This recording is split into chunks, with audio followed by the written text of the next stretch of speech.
Hello students, मैं हूं professor Arif Sheikh. आज हमारा टॉपिक है इंग्लिश ग्रामर का टेंसेस। ठीक है, टेंसेस को पढ़ने से पहला मैं आपको बता दूं कि यहाँ पे मैंने देखो कुछ अल्फ़ाबेट्स लिखे हैं, प्रेजेंट्स के, पास्ट के और फ्यूचर के। ये आपको याद रखने हैं। अगर आपने ये याद रखा अल्फ़ाबेट्स, तो आपके लिए टेंसेस को समझना बहुत इजी हो जाएगा। जैसे आपको पता ही है टेंसेस में प्रेजेंट टेंस, पास्ट टेंस और फ्यूचर टेंस आता है। ठीक है, और ये जो परफेक्ट है, कंटिन्यूस है, ये इन तीनों के साथ ही जुड़ा हुआ होता है। अब इनको अल्फ़ाबेट्स में कैसे पहचानेंगे? तो प्रेजेंट में आपको एस और ई दिया रहेगा, पास्ट में डी, फ्यूचर में एल वगैरह दिया रहेगा वहाँ पर, और परफेक्ट में एच से जो वर्ड्स आएगा वो, और कंटिन्यूस में आईएनजी। ठीक है, तो अगर ये अल्फ़ाबेट्स आपको मिलेंगे सेंटेंस के अंदर, तो आप इजीली इसको आइडेंटिफाई कर सकोगे कि वो कौन से टेंसेस है। जैसे हम लोग एग्जांपल में सॉल्व करेंगे।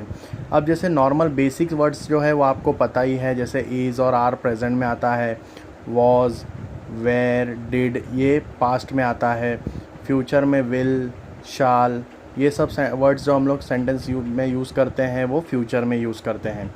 ठीक है, तो नॉर्मली ये तो आपको पता ही है बेसिक चीज़ें।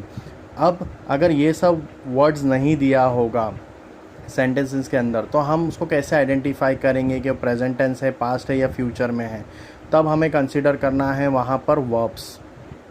वर्ब्स देखना है। वर्ब्स का मतलब होता है एक्शन। वर्ब्स का मतलब एक्शन। तो सेंटेंस में एक्शन क्या हो रहा है? ठीक है, जैसे चलो पहला सेंटेंस हम लोग समझते हैं, शी कुक्स फूड। ठीक है, अभी यहाँ पर ये सारे वर्ड्स तो नहीं दिए जिससे हम आइडेंटिफाई कर सकें, राइट? उसमें सिर्फ सिंपल बोला है शी कुक्स फूड। तो इसमें वर्ब्स क्या है, एक्शन क्या है? कुक्स। ठीक है, अब कुक्स के अंदर आप देख सकते हो वहाँ पर वर्ब्स में एस यूज़ किया है, S word, S alphabet use किया है, तो वो प्रेजेंट में आता है। ठीक है, आप देख सकते हो एस, तो ये आप बता सकते हो इजीली कौन सा टेंसेस हुआ, ये प्रेजेंट हुआ। समझ में आया सबको? सेकंड सेंटेंसेस की अगर मैं बात करूँ तो शी कुक्ड फूड। अब यहाँ पे यही वर्ब्स का एक्शन, ठीक है, यहाँ पर डी यूज़ किया है, तो डी किस में आता है? पास्ट में। तो डी वर्ड्स अल्फ़ाबेट्स आ गया, तो ये बन जाएगा पास्ट। अब यहाँ पर देखो वर्ब्स में तीसरे सेंटेंस में फ्यूचर में देखो कैसा दिया, शी विल कुक फूड। तो विल आ गया, विल और शाल तो आपको ऑलरेडी पता ही है वो कौन सा टेंसेस बन जाता है? फ्यूचर। ठीक है, समझ में आया सबको? चलो एक और एग्जांपल से समझते हैं। ही प्लेस क्रिकेट। अभी यहाँ पर भी वर्ब्स मतलब एक्शन क्या दिया है? एक्शन क्या हो रहा है? प्लेस। तो प्लेस में क्या दिया? एस वर्ड यूज़ किया, तो अगेन यहाँ पर प्रेजेंट आएगा, प्लेड। ठीक है, सेकंड सेंटेंस में क्या बोला? ही प्लेड क्रिकेट, तो यहाँ पर डी, डी मतलब पास्ट में आएगा। He will play cricket, will L future में आएगा, तो ये क्या बन जाएगा? Future tenses. तो आई होप स्टूडेंट्स आपके लिए ये वर्ड्स, ये तीन सेंटेंस क्लियर हो गया होगा, प्रेजेंट टेंस, पास्ट टेंस और future tenses. Is it clear? अब हम लोग टेंसेस में ये देखेंगे कि इन दोनों का इस्तेमाल कैसे होगा। ठीक है, अब जैसे कि यहाँ पे आपको मैं एग्जांपल बताता हूँ, ही इज़ प्लेइंग क्रिकेट। मैंने आपको जैसे ही बताया था कि ये दोनों जो वर्ड्स है परफेक्ट और कंटिन्यूस, ये कभी भी अकेले नहीं आते, ये तीनों के साथ में आते हैं। ठीक है, अभी जैसे एक सेंटेंस यहाँ पे आप देख रहे हो, ही इज़ प्लेइंग क्रिकेट। ठीक है, तो कंटिन्यूस में आईएनजी आता है, जो आपको दिख रहा है यहाँ पर आईएनजी, और इज़ वर्ड मैंने आपको बताया था कि ये प्रेजेंट में आता है। तो आई होप आप समझ गए होंगे कि ये सेंटेंस जो दिया है वो प्रेजेंट कंटिन्यूस में दिया है। ठीक है, तो आई होप आपको पहला सेंटेंस क्लियर हो गया। ही वॉज, ना वॉज वर्ड भी मैंने जो आपको बताया था वो पास्ट में यूज़ होता है, तो वॉज प्लेइंग क्रिकेट। तो अब ये सेंटेंस किस में बन जाएगा? पास्ट कंटिन्यूस में बन जाएगा। अब थर्ड में देख रहे हो, विल, विल ऑलवेज किस में आता है? फ्यूचर में आता है, एंड आईएनजी अगेन आईएनजी है, तो ये क्या बन जाएगा? Future continuous tenses. So I hope students आप लोग को ये तीनों पार्ट क्लियर हो गया होगा।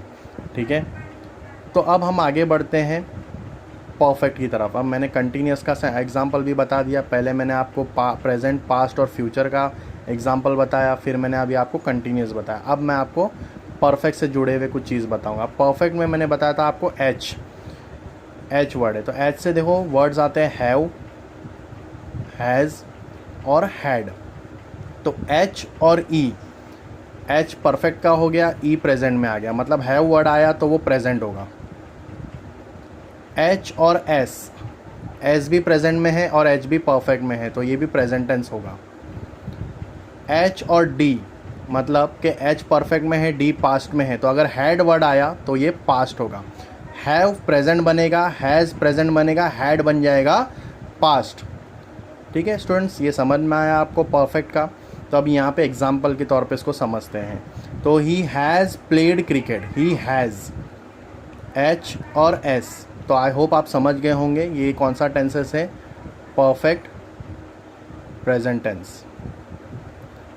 ही had played cricket, had, H और डी, एच परफेक्ट में है और डी पास्ट में है, तो ये बन जाएगा पास्ट परफेक्ट टेंस या perfect past tense.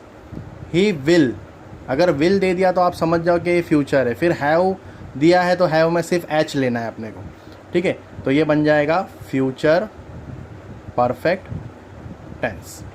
So I hope students आप लोग को ये समझ में आ गया होगा कॉन्सेप्ट पूरा कि परफेक्ट कैसे आएगा। अब हम देखेंगे इन तीनों को कोलैबोरेशन के साथ, present perfect continuous, past perfect continuous, future perfect continuous. तो मैंने पहले एग्जांपल में 3 समझाया था, फिर नेक्स्ट एग्जांपल में आपको कंटिन्यूस कैसे पहचानना है वो समझाया था, फिर मैंने आपको परफेक्ट का एग्जांपल देके समझाया। अब मैं आपको ये समझा रहा हूँ तीनों एक साथ। जो सेंटेंस दिया है देखो, ही हैज़ बीन, एच और एस, तो ये एच और एस से तो ये पता चल गया कि ये कौन सा टेंसेस है। इसमें परफेक्ट है मतलब एच, और एस दिया है तो मतलब वो प्रेजेंट भी है। अच्छा आईएनजी भी दिया है, आईएनजी का मतलब क्या हो जाएगा, ये कंटिन्यूस, तो ये बन जाता है perfect present continuous tense. Next sentence में देखो क्या बोला, he had been playing cricket, H भी दिया है, डी भी दिया है, बराबर, और यहाँ पे आईएनजी भी दिया है। एच परफेक्ट बन जाएगा, डी पास्ट बन जाएगा, एंड आईएनजी अगेन क्या बन जाएगा, कंटिन्यूस। ठीक है, तो ही हैड बीन अगर आया प्लेइंग क्रिकेट तो ये बन जाएगा perfect past continuous. Now again will आ गया तो ये विल क्या बनता है बेटा, ये बन जाता है फ्यूचर।